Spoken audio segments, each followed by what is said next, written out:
شروع کرتا ہوں اللہ تعالیٰ کے نام سے جو بڑا مہربان نہایت رحم والا ہے۔ قیامت قریب آ گئی اور چاند پھٹ گیا۔ یہ اگر کوئی معجزہ دیکھتے ہیں تو منہ پھیر لیتے ہیں اور کہتے ہیں کہ یہ پہلے سے چلا آتا ہوا جادو ہے۔ انہوں نے جھٹلایا اور اپنی خواہشوں کی پیروی کی اور ہر کام ٹھہرے ہوئے وقت پر مقرر ہے۔ یقیناً ان کے پاس وہ خبریں آ چکی ہیں جن میں ڈانٹ ڈپٹ کی نصیحت ہے اور کامل عقل کی بات ہے، لیکن ان ڈراؤنی باتوں نے بھی کچھ فائدہ نہ دیا۔ بس اے نبی، تم ان سے اعراض کرو۔ جس دن ایک پکارنے والا ناگوار چیز کی طرف پکارے گا، یہ جھکی آنکھوں قبروں سے اس طرح نکل کھڑے ہوں گے کہ گویا وہ پھیلا ہوا ٹڈی دل ہے۔ پکارنے والے کی طرف دوڑتے ہوں گے اور کافر کہیں گے کہ یہ دن تو بہت سخت ہے۔ ان سے پہلے قوم نوح نے بھی ہمارے بندے کو جھٹلایا تھا اور دیوانہ بتلا کر جھڑک دیا۔ بس اس نے اپنے رب سے دعا کی کہ میں بے بس ہوں، تو میری مدد کر۔ بس ہم نے آسمان کے دروازوں کو زور کے می سے کھول دیا اور زمین سے چشموں کو جاری کر دیا۔ بس اس کام کے لیے جو مقرر کیا گیا تھا، دونوں پانی جمع ہو گئے اور ہم نے اسے تختوں اور کیلوں والی کشتی پر سوار کر لیا جو ہماری آنکھوں کے سامنے چل رہی تھی، بدلہ اس کی طرف سے جس کا کفر کیا گیا تھا، اور بے شک ہم نے اس واقعے کو نشانی بنا کر باقی رکھا۔ بس کوئی ہے نصیحت حاصل کرنے والا؟ بتاؤ میرا عذاب اور میری ڈرانے والی باتیں کیسی رہیں؟ اور بے شک ہم نے قرآن کو سمجھنے کے لیے آسان کر دیا ہے۔ بس کیا کوئی نصیحت حاصل کرنے والا ہے؟ قوم عاد نے بھی جھٹلایا، بس کیسا ہوا میرا عذاب اور میری ڈرانے والی باتیں؟ ہم نے ان پر تیز و تند مسلسل چلنے والی ہوا ایک منحوس دن میں بھیج دی جو لوگوں کو اٹھا اٹھا کر دے پٹکتی تھی، گویا کہ وہ جڑ سے کٹے ہوئے کھجور کے تنے ہیں۔ بس کیسی رہی میری سزا اور میرا ڈرانا؟ یقیناً ہم نے قرآن کو نصیحت کے لیے آسان کر دیا ہے۔ بس کیا ہے کوئی نصیحت حاصل کرنے والا؟ قوم سمود نے ڈرانے والوں کو جھٹلایا اور کہنے لگے، کیا ہم ہی میں سے ایک شخص کی ہم فرما برداری کرنے لگیں؟ تب تو ہم یقیناً غلطی اور دیوانگی میں پڑے ہوئے ہوں گے۔ کیا ہمارے سب کے درمیان صرف اسی پر وحی اتاری گئی؟ نہیں، بلکہ وہ جھوٹا شیخی خور ہے۔ اب سب جان لیں گے کل کو کہ کون جھوٹا اور شیخی خور تھا۔ بے شک ہم ان کی آزمائش کے لیے اونٹنی بھیجیں گے، بس اے صالح تو ان کا منتظر رہ اور صبر کر۔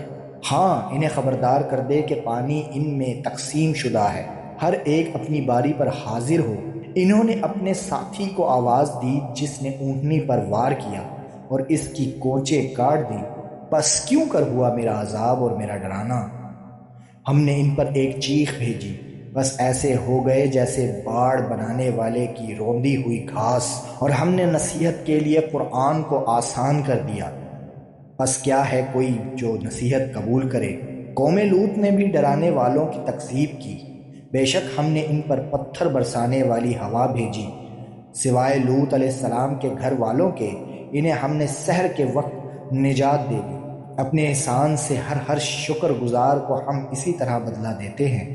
یقیناً لوط علیہ السلام نے انہیں ہماری پکڑ سے ڈرایا تھا، لیکن انہوں نے ڈرانے والوں کے بارے میں شک و شبہ اور جھگڑا کیا، اور ان لوط علیہ السلام کو ان کے مہمانوں کے بارے میں پھسلایا۔ بس ہم نے ان کی آنکھیں اندھی کر دی اور کہہ دیا، میرا عذاب اور میرا ڈرانا چکھو۔ اور یقینی بات ہے کہ انہیں صبح سویرے ہی ایک جگہ پکڑنے والے مقررہ عذاب نے غارت کر دیا۔ بس میرے عذاب اور میرے ڈراوے کا مزہ چکھو۔ اور یقیناً ہم نے قرآن کو پند و واز کے لیے آسان کر دیا ہے۔ بس کیا کوئی ہے نصیحت پکڑنے والا؟ اور فرعونیوں کے پاس بھی ڈرانے والے آئے، انہوں نے ہماری تمام نشانیاں جھٹلائیں، بس ہم نے انہیں بڑے غالب قوی پکڑنے والے کی طرح پکڑ لیا۔ اے قریشیوں، کیا تمہارے کافر ان کافروں سے کچھ بہتر ہیں؟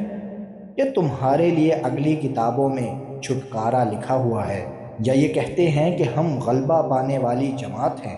ان قریب یہ جماعت شکست دی جائے گی اور پیٹھ دے کر بھاگے گی، بلکہ قیامت کی گھڑی ان کے وعدے کے وقت ہے، اور قیامت بڑی سخت اور کڑوی چیز ہے۔